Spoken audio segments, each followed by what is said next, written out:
É, bom dia, meu nome é Lenilson Almeida, eu sou pesquisador da Universidade de São Paulo e da Universidade de Oxford.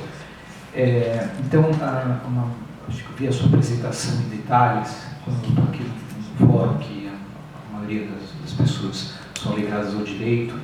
Um pouco da minha formação é direito econômico, né? Então, quando você olha a estrutura que você apresentou, a gente discute muito direito, principalmente direito de propriedade, quando a gente não tem uma teoria de direito de propriedade, e a gente discute a questão da água. Mas o que a sociedade brasileira, eu acho que precisa lembrar, é que qualquer alocação de água para uso social depende de infraestrutura. Então, se você vai alocar água para agricultura, até um balde é considerado uma infraestrutura. E a grande questão que a gente tem hoje aqui, como tem nos Estados Unidos, é que nós não discutimos os efeitos de longo prazo do planejamento, na construção e na operação de infraestrutura. E quando a gente olha a nossa regulação, efetivamente a alocação de água ela é feita por quem controla e opera a infraestrutura. Então nós muitas vezes estamos apontando o dedo para todo mundo, mas esse é um problema hoje no mundo, porque na ciência nós não temos hoje como mensurar os efeitos conjuntos da alocação de infraestrutura.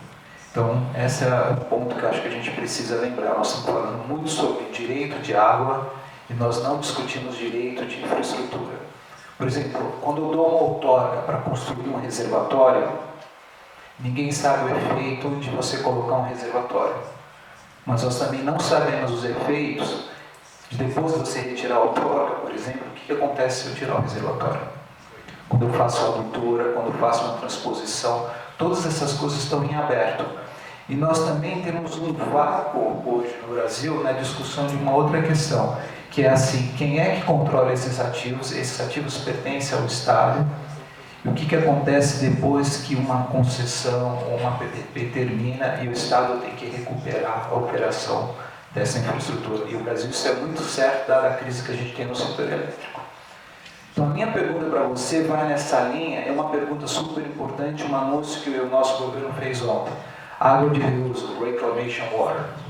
Nós vamos começar a usar água de reuso. E um problema mundial que a gente tem em água hoje, nós temos tecnologia, mas ela não está implantada no mundo, é que nós temos muitos produtos químicos na água que os tratamentos convencionais não tiram.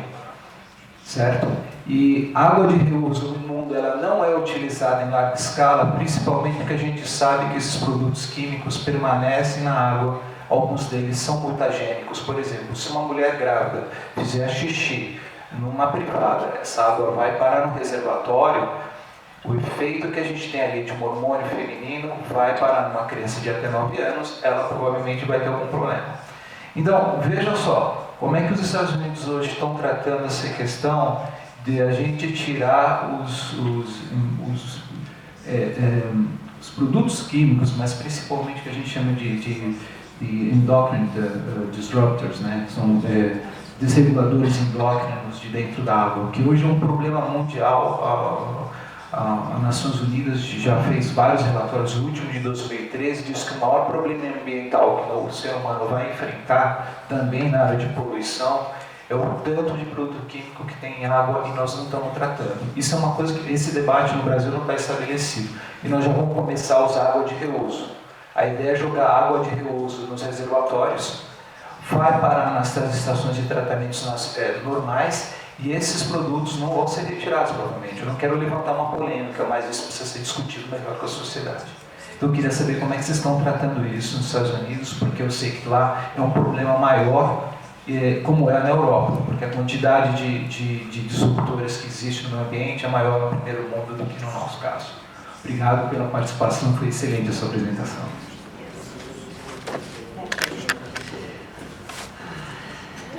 No easy questions. What's with this crowd? Let me answer the endocrine disruption question first, and then I'll answer the reuse of water question. Yes, the endocrine disruptor problem is significant. San Francisco Bay. We all know San Francisco. We all know San Francisco Bay. I think it is the place in the world that has the most female birth control hormones in its water. because there are so many professional women in San Francisco, and the water treatment plant has no way to filter it out. Basically, it's estrogen, so they have found that something like 90% of the fish, the baby fish, all turn female, even if they are genetically male. It's a huge problem. The Clean Water Act set standards. The federal government sets standards and says water must be this clean.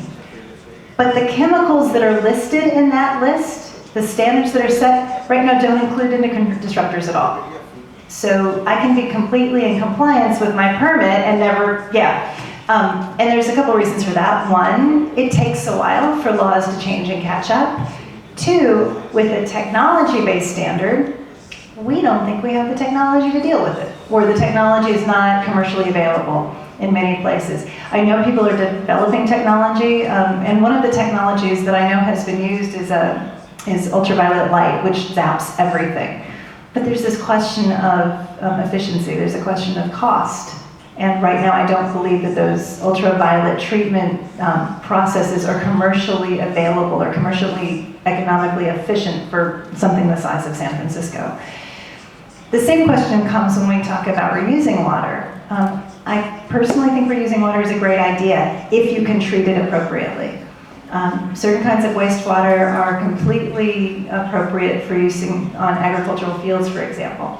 And certainly for, if you're gonna water a golf course, or you're gonna wash a car, I'd much rather see treated, reused water than to see pristine fresh water taken out of an ecological system and used for what is what we call a gray water purpose. It's fairly common for even households. My household has a gray water system. Water that runs off the roof and water I use to run dishes goes into a particular place, and I use that to water my flowers. I think the bigger question is, can our technology keep up with our technology?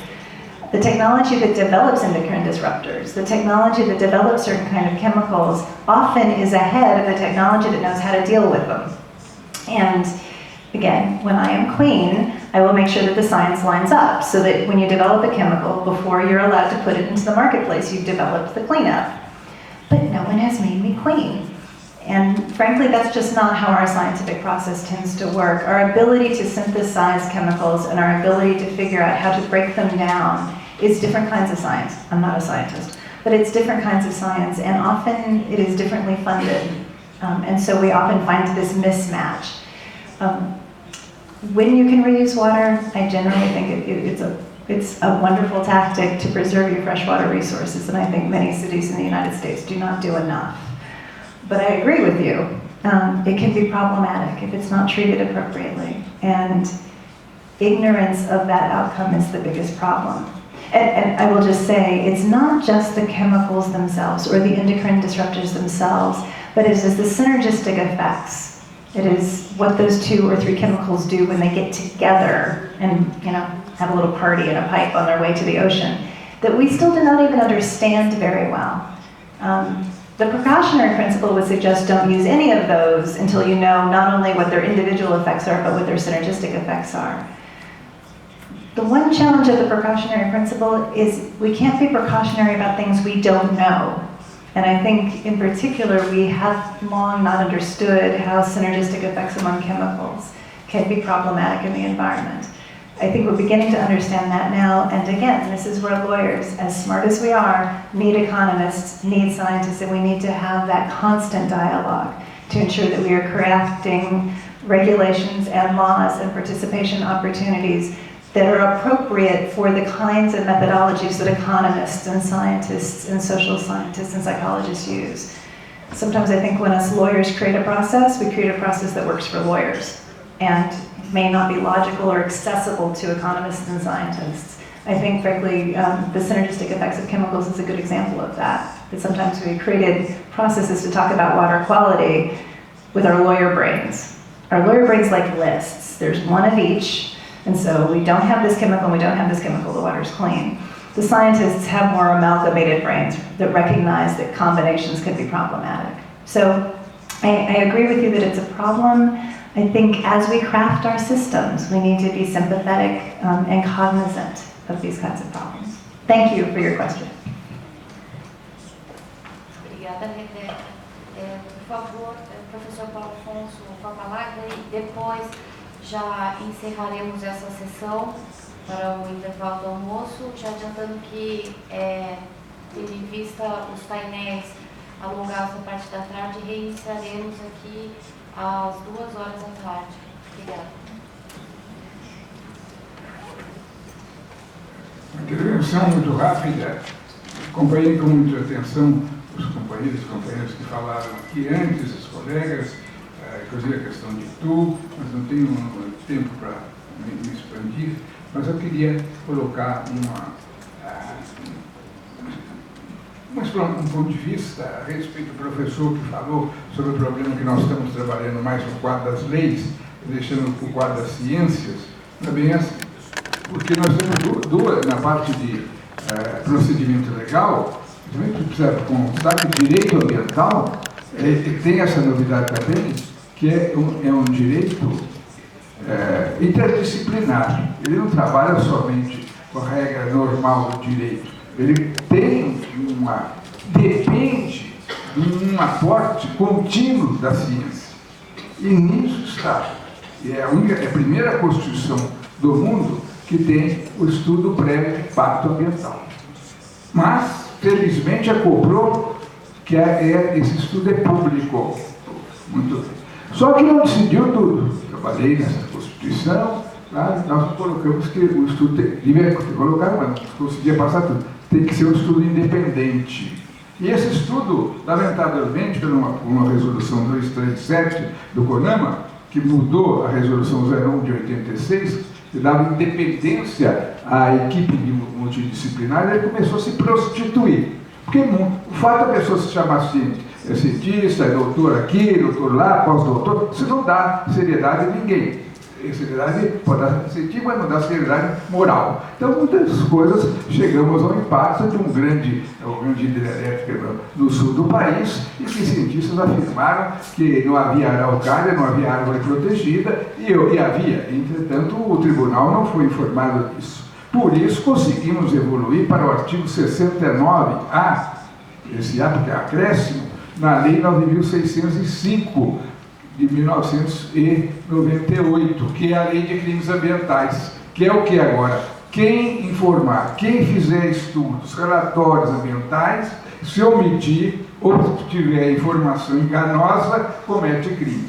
Então, esse é o dado, purificar o aporte científico dentro do direito ambiental. Quer dizer, nós precisamos de informações antes e depois, monitoramento, auditoria, só que tem responsabilidade criminal. Quer dizer, se o cientista, por maior titulação que tiver, se ele mentir ou omitir-se dentro do estudo, ele poderá ter uma chance de receber uma sanção penal. Então, esse é o dado. Precisamos da ciência, mas uma ciência, tanto é que o meu modesto livro que está sendo lançado aí, eu tenho um capítulo que é sobre liberdade do direito de pesquisa.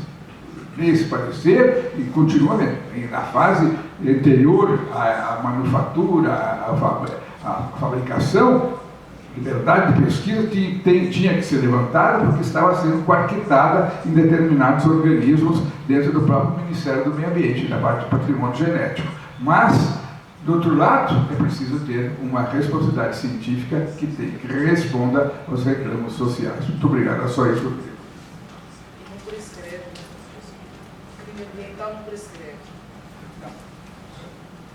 Crime ambiental também como os outros que prescreve. Então é preciso que, pelo menos no Brasil, prescreve. Resultado, é preciso que também uma agilidade, gostei da sua observação, uma cobrança para que o processo não fique mofando, evidentemente, com um trânsito enorme, não só com esse, como outros. A eficácia da pena, que é um outro capítulo que poderia um dia nós trabalharmos também. Toda a sociedade brasileira precisa saber se realmente a lei penal funciona no Brasil. Muito obrigado. Obrigada a todos pela participação nesse painel da manhã. Fomos honrados e gratos pela brilhante exposição da professora Rebeca Purdom e pela contundente, incisiva, corajosa manifestação do professor Paulo Afonso de Lima Machado. E retornamos então às 14h aqui nesse mesmo auditório. Muito obrigada. Muito bom.